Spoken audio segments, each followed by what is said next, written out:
प्रधानमंत्री नरेंद्र मोदी के इटली दौरे में भारत और इटली के रिश्तों को नई मजबूती मिली है।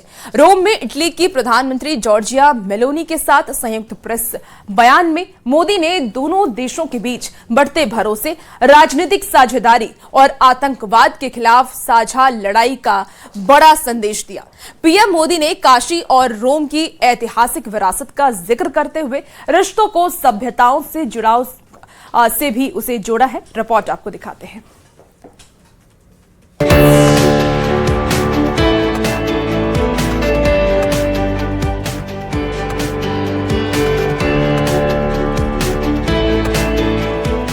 रोम में रिश्तों को नई उड़ान, डिजाइन, डिफेंस और डेवलपमेंट, आतंक पर जीरो टॉलरेंस।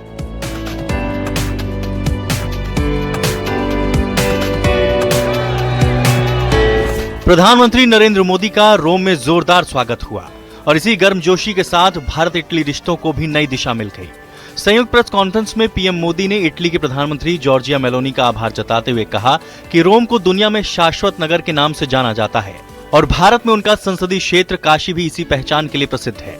पीएम मोदी ने कहा कि जब दो प्राचीन सभ्यताएं मिलती हैं तो बातचीत केवल एजेंडे तक सीमित नहीं रहती, बल्कि उनमें इतिहास की गहराई, भविष्य की सोच और दोस्ती की सादगी दिखाई देती है। रोम को विश्व में इटर्नल सिटी के रूप में जाना जाता है। भारत में मेरी लोकसभा कॉन्स्टिट्यूंसी काशी, उसको भी अनादि और शाश्वत नगर माना जाता है। जब दो सभ्यताएं मिलती हैं तो बातचीत केवल एजेंडा तक सीमित नहीं होती, इसमें इतिहास की गहराई, भविष्य की दृष्टि और मित्रता की सहजता तीनों साथ दिखाई देते हैं। प्रधानमंत्री मोदी ने बताया कि पिछले 3.5 वर्षों में उनकी प्रधानमंत्री मेलोनी से कई बार मुलाकात हुई है, जो दोनों देशों के बीच मजबूत होते सहयोग और बेहतर तालमेल का संकेत है। पीएम मोदी ने कहा कि मेलोनी के नेतृत्व में भारत और इटली के संबंधों को नई गति, नई दिशा और नया आत्मविश्वास मिला है। इस दौरान दोनों देशों ने विशेष रणनीतिक साझेदारी की घोषणा भी की। प्रधानमंत्री मोदी ने कहा कि भारत इटली संयुक्त रणनीतिक कार्य योजना 2025 से 2029 आने वाले वर्षों में साझेदारी को व्यावहारिक और भविष्यवादी ढांचा देगी और दोनों देश तय समय सीमा के भीतर इस पर आगे बढ़ें। मुझे खुशी है कि हम अपने संबंधों को अपग्रेड करते हुए स्पेशल स्ट्रेटेजिक पार्टनरशिप की घोषणा कर रहे हैं। फ्रेंड्स, आज की बैठक में हमने हमारी भावी साझेदारी को और सशक्त बनाने के लिए विस्तृत रूप से चर्चा की। Bharat Italy joint strategic action plan 2025 to 2029 हमारी साझेदारी को एक प्रैक्टिकल और फ्यूचरिस्टिक ढांचा प्रदान करता है। हम इस पर समयबद्ध तरीके से आगे बढ़ रहे हैं। पीएम मोदी ने कहा कि इटली दुनिया में डिजाइन के लिए मशहूर है, जबकि भारत प्रतिभा, पैमाने और किफायती इनोवेशन का बड़ा केंद्र बन चुका है। ऐसे में दोनों देश मिलकर डिजाइन इन इंडिया और Italy develop for the world के विजन पर बढ़ेंगे। दोनों देशों के स्टार्टअप्स, रिसर्च सेंटर्स और उद्योगों को आपस में जोड़ने के लिए हम इंडिया इटली इनोवेशन सेंटर पर काम कर रहे हैं। फ्रेंड्स, रक्षा और सुरक्षा के क्षेत्रों में करीबी सहयोग हमारे गहरे आपसी विश्वास का प्रतीक है। हमारी सेनाओं के साथ साथ दोनों देशों के रक्षा उद्योगों के बीच भी सहयोग बढ़ रहा है। आतंकवाद के मुद्दे पर भी भारत और इटली एक सुर में नजर आए। पीएम मोदी ने कहा कि आतंकवाद मानवता के लिए सबसे गंभीर चुनौतियों में से एक है और टेरर फंडिंग के खिलाफ भारत इटली की साझा पहल दुनिया के सामने मजबूत उदाहरण बनकर उभरी है। दोनों देशों ने साफ संदेश दिया कि जिम्मेदार लोकतंत्र केवल आतंकवाद की निंदा नहीं करते, बल्कि आतंक के आर्थिक नेटवर्क को तोड़ने के लिए ठोस कार्रवाई भी करते हैं। भारत और इटली ने यह स्पष्ट संदेश दिया है कि रिस्पॉन्सिबल डेमोक्रेसीज केवल आतंकवाद की निंदा नहीं करती, बल्कि उसके फाइनेंशियल नेटवर्क को तोड़ने के लिए भी ठोस कदम भी उठाती है। वहीं भारत और इटली के बीच बढ़ती नजदीकियां अब सिर्फ कूटनीति तक सीमित नहीं है, बल्कि रणनीतिक साझेदारी, टेक्नोलॉजी, डिजाइन और आतंकवाद के खिलाफ साझा मोर्चे तक पहुंच चुकी है। रोम से निकला ये संदेश आने वाले समय में वैश्विक राजनीति में भी अहम असर डाल सकता है। Bureau report, news 18।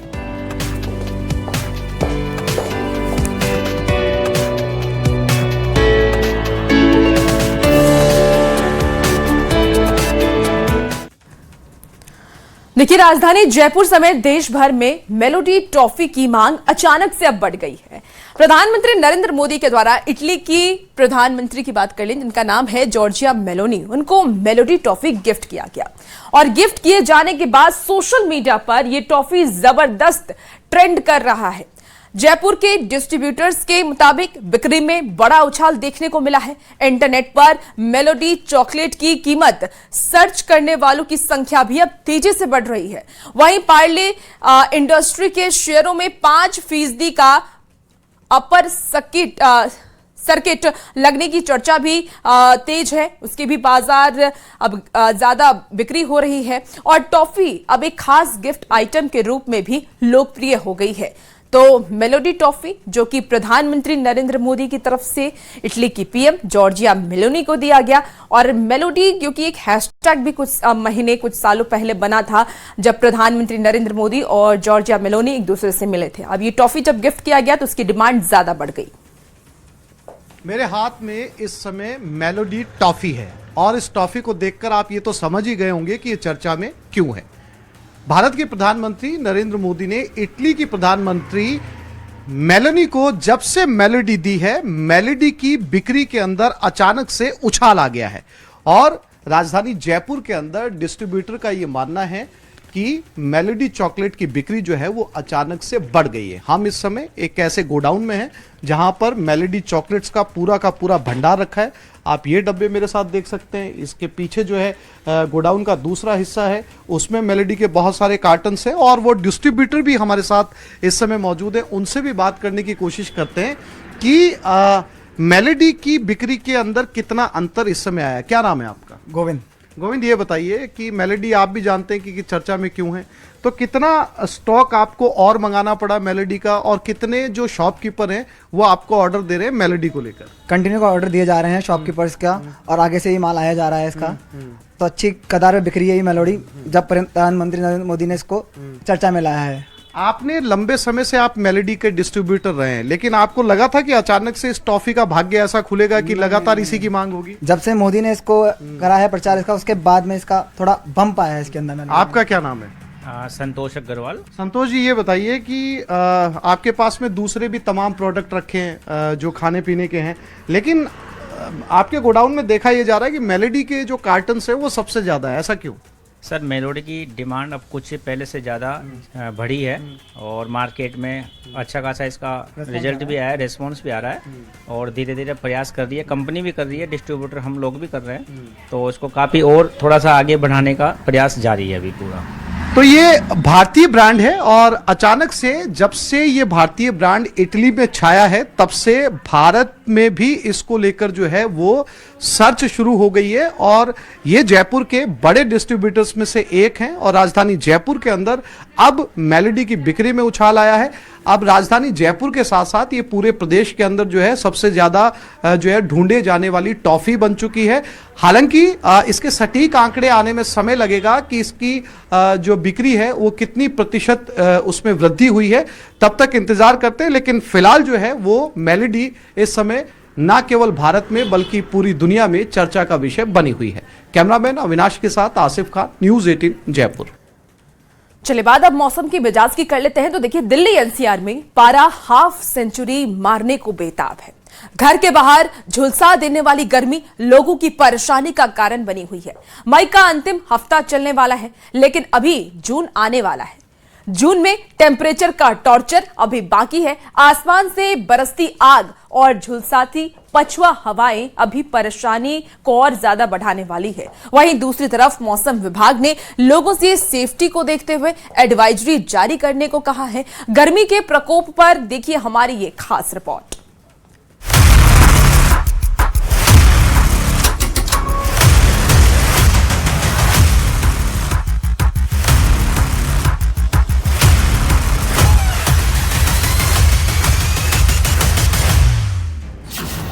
सावधान, मई की गर्मी जान ले लेगी। गांव से शहर तक गर्मी का टॉर्चर। अभी से बेहाल, जून में क्या हाल। दिल्ली एनसीआर इन दिनों हीट वेव की चपेट में है। आसमान से बरसती आग और झुलसाती पछुआ हवाओं ने लोगों का जीना दुभर कर दिया। भारतीय मौसम विभाग के मुताबिक राजधानी के कई इलाकों में तापमान 46 डिग्री सेल्सियस को पार कर चुका है। दिल्ली का रिज इलाका सबसे ज्यादा गर्म रहा, जहां तापमान 46.5 डिग्री सेल्सियस दर्ज किया गया। लोधी रोड में पारा सामान्य से 6 डिग्री ज्यादा यानी 45.2 डिग्री तक पहुंच गया। आयानगर, पालम और सफदरजंग भी गर्मी की चपेट में रहे। हालात ऐसे हैं कि दिन तो दिन रातें भी लोगों को राहत नहीं दे रही। न्यूनतम तापमान 26 से 28 डिग्री के बीच बना हुआ है, यानी रात में भी गर्म हवाएं लोगों की नींदें उड़ा रही हैं। मौसम विभाग के मुताबिक 21 मई को भी हालात में कोई बड़ा सुधार नहीं होगा। दिल्ली में अधिकतम तापमान 44 से 46 डिग्री के बीच रह सकता है। पूरे एनसीआर में ऑरेंज अलर्ट लागू रहेगा। उत्तर दिल्ली हो, दक्षिण दिल्ली, नई दिल्ली या शाहदरा, हर इलाके में लू का सितम देखने को मिलेगा। दिन के समय 20 से 30 किलोमीटर प्रति घंटे की रफ्तार से गर्म हवाएं चलेंगी, जो कई बार 40 किलोमीटर प्रति घंटे तक पहुंच सकती है। दिल्ली से सटे नोएडा, गाजियाबाद, गुरुग्राम और फरीदाबाद में भी हालात बेहद खराब है। मौसम विभाग ने साफ कहा है कि 25 मई तक बारिश की कोई संभावना नहीं है, यानी आने वाले दिन भी लोगों को झुलसाते रहेंगे। हालांकि 22 मई के बाद लू की तीव्रता में मामूली कमी आ सकती है, लेकिन गर्मी का टॉर्चर जारी रहेगा। तापमान 43 से 45 डिग्री के बीच बना रह सकता है। कैसे करें गर्मी से बचाव?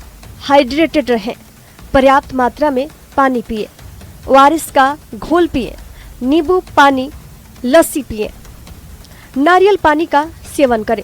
धूप से बचें। दोपहर 12 बजे से शाम 4 बजे के बीच घर से बाहर निकलने से बचें। बाहर जाना जरूरी हो तो सिर को सूती कपड़े से ढकें। धूप का चश्मा पहने। खान पान, हल्का और ताजा भोजन करें। रसीले फल, तरबूज, खीरा, ककड़ी और खरबूजा का सेवन करें। स्वास्थ्य जांच, अगर चक्कर आए, सिर दर्द हो तो डॉक्टर से संपर्क करें। हीट वेव तो काफ़ी ज़्यादा है, यहाँ का टेम्परेचर पुणे के कंपेरिजन में तो काफ़ी ज़्यादा है, लेकिन फिर भी हम दिल्ली घूमेंगे क्योंकि हम घूमने आए। ये धूप से बचाव के लिए क्या करें? धूप से बचाव के लिए ठंडा पानी पी रहे और नींबू पानी पी रहे कंटिन्यूअसली, ताकि अपना हाइड्रेशन बना रहे। यहाँ पे हीट बहुत ही ज्यादा है as compared to Pune. Heat से और धूप से बचने के लिए हाइड्रेशन मेंटेन रहना बहुत ही जरूरी है, इसलिए नींबू पानी, ठंडा पानी कंटिन्यू पीते रहिए। खाना खाए या ना खाए, लेकिन हाइड्रेशन मेंटेन करने के लिए लिक्विड डाइट बहुत इंपॉर्टेंट है। तो फिलहाल सलाह यही है, बेहद जरूरी हो तभी घर से बाहर निकले। पानी और तरल पदार्थों का ज्यादा से ज्यादा सेवन करें। बच्चों, बुजुर्गों और बीमार लोगों का खास ध्यान रखें, क्योंकि इस वक्त जरा सी लापरवाही भी भारी पड़ सकती है। मई की गर्मी ये सिर्फ परेशान नहीं कर रही, बल्कि लोगों की सेहत पर सीधा हमला कर रही है।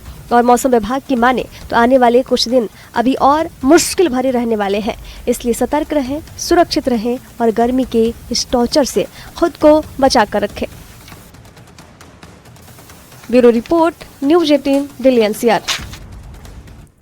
अगर आपके भी घर में एयर कंडीशनर या कोई इलेक्ट्रॉनिक उपकरण है तो ये खबर आपके लिए बेहद जरूरी है। देखिए, इलेक्ट्रॉनिक सामान में जरा सी लापरवाही आपकी जान पर भारी पड़ सकती है। देहरादून के एक अस्पताल में एसी में शॉर्ट सर्किट से महिला की मौत के बाद बड़ा सवाल उठ रहा है कि क्या हम इन उपकरणों के इस्तेमाल से पहले जरूरी सावधानी बरत रहे हैं। गर्मी में एसी ना बन जाए बम, इसके लिए आपको क्या करना चाहिए, रिपोर्ट के जरिए दिखाते हैं।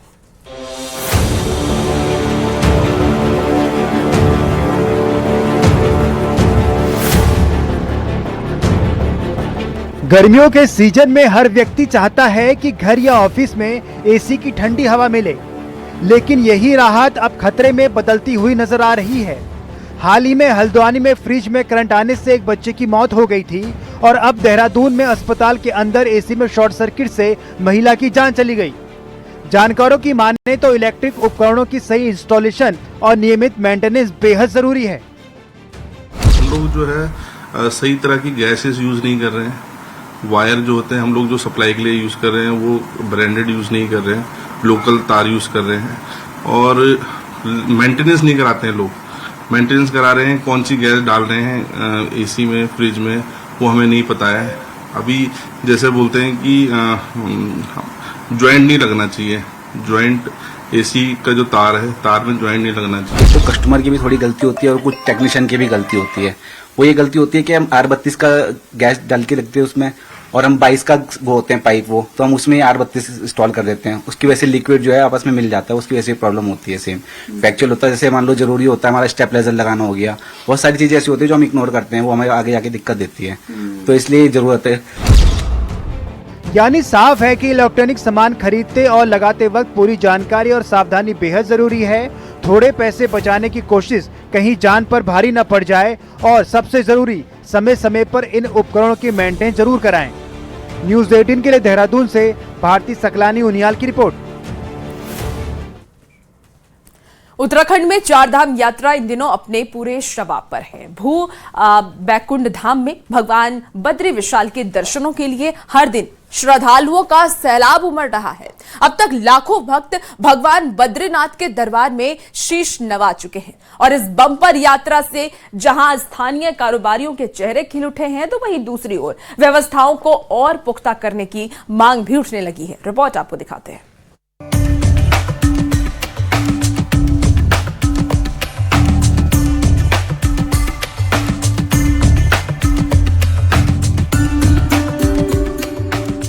जय बद्री विशाल के जयकारों से बद्रीनाथ धाम गुंजायमान है। भगवान बद्री विशाल की यात्रा इस समय अपने चरम पर चल रही है, जहां हर दिन 20,000 से ज्यादा श्रद्धालु दर्शनों के लिए पहुंच रहे हैं। आंकड़ों की बात करें तो अब तक करीब 5 लाख यात्री भगवान के दर्शन कर चुके हैं। ऋषिकेश और हरिद्वार के प्रवेश द्वारों से लेकर बद्रीनाथ धाम तक चारों तरफ बस श्रद्धालुओं का ही जमावड़ा नजर आ रहा है। देश के कोने कोने से भारी संख्या में तीर्थ यात्री देवभूमि पहुंच रहे हैं। सर बहुत अच्छा लग रहा है, बहुत मन था यहाँ आने का और सक्सेसफुली भी रह रहा है। अभी तक का जितना एक्सपीरियंस रहा है बहुत अच्छा रहा है कि कोई इतनी भीड़ नहीं मिली है। उत्साह तो काफी है, भोले बाबा का बुलावा था, काफी सालों बाद हम आ पाए और बाकी सुविधा भी सब सही थी। थोड़ा सा ज्यादा गर्दी होने की वजह से थोड़ी तकलीफ हुई, बट वो सब तो चलते रहता है। And we are felt very happy for having darshan and all very good. Government if takes more facilities to the pilgrimage, it will be more helpful to the people. Chardham यात्रा को उत्तराखंड की आर्थिकी की रीढ़ भी माना जाता है और इस बार की रिकॉर्ड तोड़ भीड़ से कारोबारी उत्साहित हैं। यात्रा मार्ग पर स्थित होटल, होम स्टे और ढाबों स्वामियों से लेकर स्थानीय छोटे व्यापारियों तक हर किसी के व्यापार में भारी इजाफा हुआ है। बद्रीनाथ धाम में प्रसाद की दुकानों पर पैर रखने तक की जगह नहीं है। तीर्थ यात्री भगवान को चढ़ाने के लिए तुलसी की माला और स्थानीय प्रसाद खरीदते नजर आ रहे हैं। यात्रा सीजन हमारे जो है उत्तराखंड का, विशेष करके चारों धाम हमारे उत्तराखंड में रीड किया गया और चारों तरफ जो है यात्री दिख रहा है। प्रतिदिन 20 से 22,000 25,000 यात्री जो है दर्शन के लिए आ रहा है। सभी व्यापारी खुश हैं, कोई प्रसाद बेच रहा है, कोई तुलसी की माला बेच रहा है। सभी व्यापारियों में रौनक। हर तरफ जहां देश विदेश से आ रहे तीर्थ यात्री सुगम दर्शन और धाम की सुंदर व्यवस्थाओं से बेहद खुश हैं और एक अच्छा संदेश लेकर अपने राज्य को लौट रहे हैं। वहीं स्थानीय निवासियों का कहना है कि यात्रा की इस रफ्तार को संभालने के लिए कुछ जगहों पर पार्किंग व्यवस्था को फौरन ठीक करने की जरूरत है। साथ ही बद्रीनाथ केदारनाथ मंदिर समिति को भी भविष्य के लिहाज से कुछ व्यवस्थाओं में सुधार करना होगा, ताकि आने वाले समय में देश दुनिया से आने वाले श्रद्धालुओं को किसी भी तरह की परेशानी का सामना न करना पड़े। एक पार्किंग की उचित व्यवस्था हो जाती है तो नरसिंह मंदिर के दर्शनार्थियों की संख्या लगभग 2-3 गुना बढ़ जाएगी। मेरा बीकेटीसी अध्यक्ष जी से निवेदन है कि बीकेटीसी के पास यहाँ पे एक बहुत बढ़िया जगह है, यहाँ पे पार्किंग चारों धामों में श्रद्धालुओं का सैलाब उमड़ रहा है, जिसकी वजह से कई जगह जाम की स्थिति भी बन रही है। ऐसे में व्यवस्था को संभालना प्रशासन के लिए एक बड़ी चुनौती बना हुआ है। न्यूज़ 18 के लिए जोशीमठ से नितिन सेमवाल की रिपोर्ट।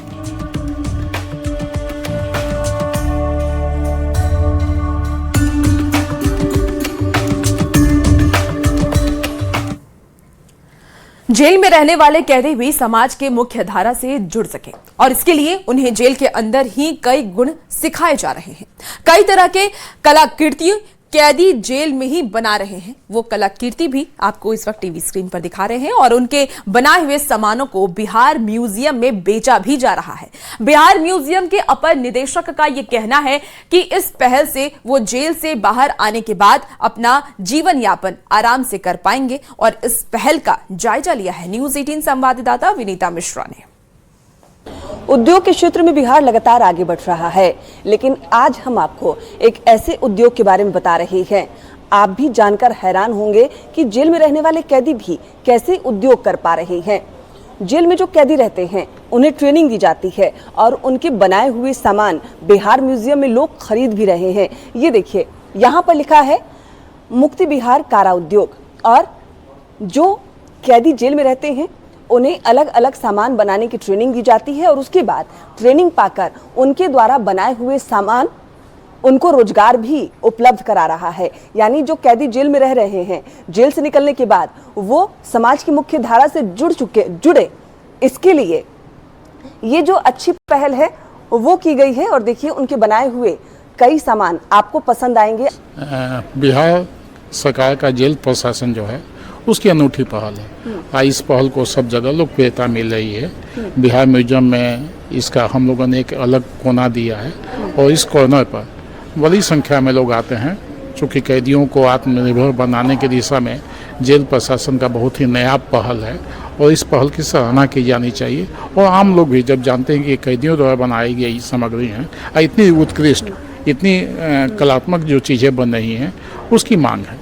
तो मतलब ये जो सामान बन रहे हैं, आगे भविष्य में वो जो कैदी हैं उन्हें रोजगार भी मिलेगा, यानी जेल से निकलने के बाद वो बेरोजगार तो नहीं ही रहेंगे। जी, सही कहा आपने कि जेल से निकलने के बाद उनको आत्मनिर्भर बनाने की दिशा में जेल प्रशासन की जो पहल है वो सराहनीय है और उसी दिशा में कैदी आगे बढ़ भी रहे हैं। बड़ी संख्या में लोग सीख रहे हैं। जेल प्रशासन वो ट्रेनिंग देता है। यानी जो कैदी हैं वो जेल से निकलने के बाद बेरोजगार नहीं रहेंगे, समाज की मुख्य धारा से जुड़ पाएंगे, क्योंकि उनके पास हुनर होगा और उस हुनर के दम पर वो अपना जीवन यापन कर पाएंगे। विनीता मिश्रा, न्यूज़ 18 पटना। और वक्त